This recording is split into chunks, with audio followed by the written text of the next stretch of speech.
배우들하고 있을 때하고 개그맨들 사이에 있을 때가 달랐어요. 그래서 각기 다른 재미가 있었습니다. 이분 영리해요. 시청자가 무엇을 보고 싶어 하는지를 아는 거예요. 허세는 없고 배려는 있죠. 한마디로 눈치가 있습니다. 선생님, 어제 뭐 보셨어요? 배우 지소연 씨가 3.1절 하루 전날에 일본 여행 영상을 개인 유튜브 채널에 올렸다가 지적을 받고 해당 영상을 삭제했습니다. 아이를 키우는 입장인지라 3월 2일이 대체 휴일이었죠. 따라서 3.1절을 인지 못했을 리는 없을 텐데 그 정도는 괜찮다고 여긴 걸까요? 3.1절이나 8.15 광복절 전후로는 일본 관련 게시물을 자제하는 것이 상식이 아닌가요? 하기야 공영방송 KBS도 2024년 광복절 당일 자정을 넘겨서 첫 방송으로 KBS 중계석을 통해서 기모노 차림의 주인공이 등장하고 기미가요가 삽입된 오페라 나비 부인을 내보내서 문매를 맞았습니다. 설마 고의였겠어요? 상식이 없고 눈치가 없었던 거죠. 대중문화에 몸담은 사람이라면 기본적으로 눈치가 있어야 합니다. 착한데 눈치가 좀 없어 이런 말, 그거는 결국 배려를 모른다는 뜻이에요. 눈치를 보지 않는다는 건 타인의 마음을 헤아리지 않는다는 말과 별반 다르지 않으니까요. 눈치 얘기가 나와서 말인데요.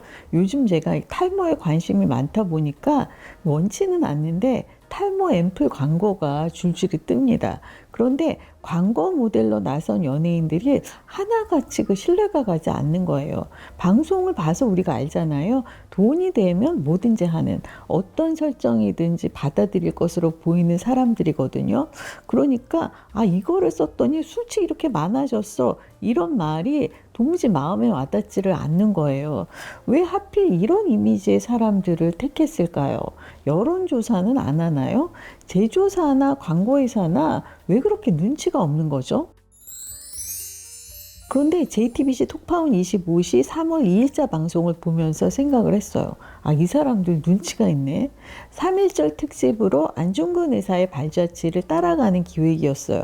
한국사 강사 최태성 씨가 해설을 맡고 중국 톡파원 김지연 씨가 하얼빈 역과 위순 감옥을 찾았습니다. 눈에 띈 거는 고정 패널이죠. 알베르토 씨와 타쿠야 씨의 부재였어요. 알베르토 씨가 한 유튜브 채널에 출연해서 역사인식과 관련해서 말실수를 크게 한 적이 있습니다. 한국과 일본이 옛날에 사이가 나빠서 싸웠다는 표현에 일정 부분 동조를 했고 양쪽의 말을 다 들어봐야 한다는 취지의 발언까지 덧붙였거든요.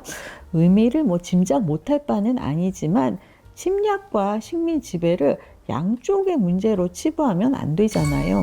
침략자와 피해자가 명확한 역사에서 무슨 양쪽의 말을 다 들어봅니까? 이런 논란이 있었던 인물을 3.1절 특집에서 배제한 거는 제작진이 여론을 의식했다는 거고 눈치를 챙겼다는 뜻이죠. 그날 방송은 안중근 의사가 사살한 것이 단순히 이토 히로부미라는 개인이 아니라 한국이 일본의 보호를 원하고 있다는 그 일제의 거짓 여론전이 있었잖아요. 그 중심에 이토 히로부미가 있었다는 사실을 명확하게 짚어줬습니다. 안중근 의사가 법정에서 이토 히로부미의 제목 15가지를 조목조목 외치셨다는 대목도 인상 깊었는데요. 안중근 의사의 의거는 일본의 여론전을 국제사회에 널리 알리는 계기가 되었고 우리 민족 결속의 출발점이기도 했어요.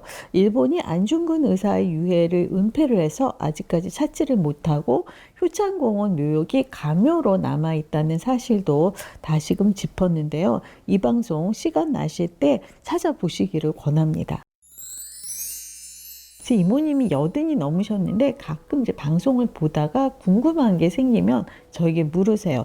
얼마 전에 이제 재미있게 보는 게 있었는데 그거 왜 다시 안 하느냐 물으시더라고요. 그 배우 이성민 씨가 다른 배우들과 여행을 간 에피소드를 봤는데 갑자기 이제 끊기고 다른 얘기가 나오더라는 거예요. 그래서 다음 주에 다시 하려나 기다렸는데 다시는 안 나온다고 합니다. 알고 보니까 SBS 미운 우리 새끼 배정남 편에서 이성민 김성균, 김종수 씨가 같이 카자흐스탄에 다녀온 이야기였어요. 제가 이모 그거 다시 안 해요. 이제 그 사람들 얘기는 끝난 거예요 하니까 그렇게 아쉬워하셨어요.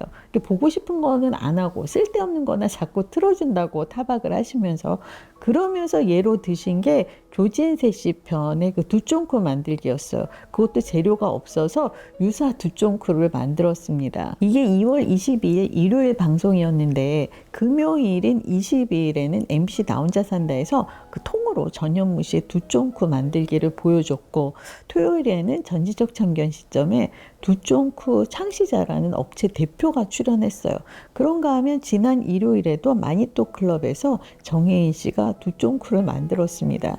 이미 유행이 다 지났다는데 유행을 선도해도 시원치 않을 지상파 방송에서 이런 식으로 자꾸 뒷북을 치는 거 여러분은 어떻게 생각하시나요? 시청자가 원하는 거는 안 보여주고 시청자가 보고 싶지 않은 건 유행이라고 자꾸 권하고 정말 눈치 없는 편성이죠. 배정남 씨 편이 소리 소문 없이 그런 식으로 끝난 걸 아쉬워하는 저희 이모 같은 분들에게 MBC 푹 쉬면 다행이다 2024년 6월 방송을 다시 보기 하시기를 권합니다. 이성민 씨가 같이 작품을 했던 배우들과 함께 나왔어요.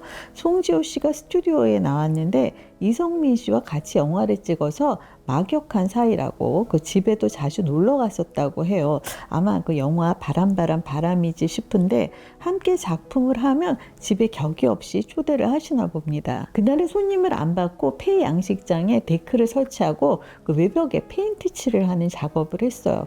연극할 때 세트 작업을 한 경험들이 있어서 뚝딱뚝딱 일을 아주 잘하시더라고요. 그날 그분들 진짜 일 많이 하고 돌아갔습니다. 이성민 씨는 꾸준히 일을 마다 안 하고 선배로서 모범을 보였는데 손재주도 좋고 솔선수범이 몸에 밴 분이었어요. 나중에 보니까 이 배도 물 줄 알더라고요. 알고 보니까 배 운전면허까지 있대요. 도대체 못하는 게 뭔가요? 김성균 씨도 묵묵히 제 몫을 해내는 숨은 일꾼이었고요. 예능에서 흔히 그 일 안 하고 뺀질거리는 그 분노 유발자들이 있기 마련인데 갈등 없이도 충분히 재미있고 따뜻했습니다. 저는 사실 이성민 씨가 미운 우리 새끼에 출연했을 때 유재석, 지석진, 양세찬 씨하고 함께했던 풍양고 시즌2하고 시기가 살짝 겹쳐서 아쉬웠는데요. 막상 보니까 이성민 씨가 이 두 기획을 다르게 소화하더라고요. 배우들과 있을 때와 개그맨들 사이 있을 때가 달랐어요. 그래서 각기 다른 재미가 있었습니다. 이분 연기예요. 시청자가 무엇을 보고 싶어 하는지를 아는 거예요. 허세는 없고 배려는 있죠. 한마디로 눈치가 있습니다. 이성민 씨와 같은 사람을 방송에 좀 더 많이 찾아내서 시청자에게 소개해 주기를 바라요.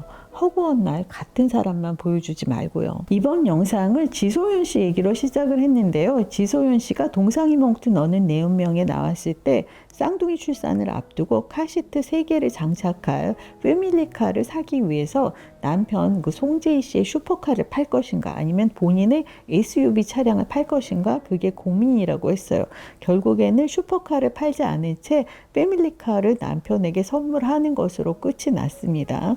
그 차량의 가격이 상당하다고 해요. 턱없이 치솟는 장바구니 물가로 고민하는 시청자들에게 그런 과시형 에피소드가 어떤 식으로 다가올지 한 번쯤 고민을 했어야 합니다. 3.1절을 앞두고 올린 그 일본 여행 영상에 대한 반감의 그 바탕에는 아마도 그와 같은 눈치 없는 행보들의 영향도 어느 정도는 있지 않을까요? 내가 번 돈으로 뭘 사든 어딜 가든 니들이 무슨 상관이야 이럴 거는 아니잖아요. 대중의 사랑으로 먹고 사는 직업을 선택했으니까 눈치 좀 챙기시죠.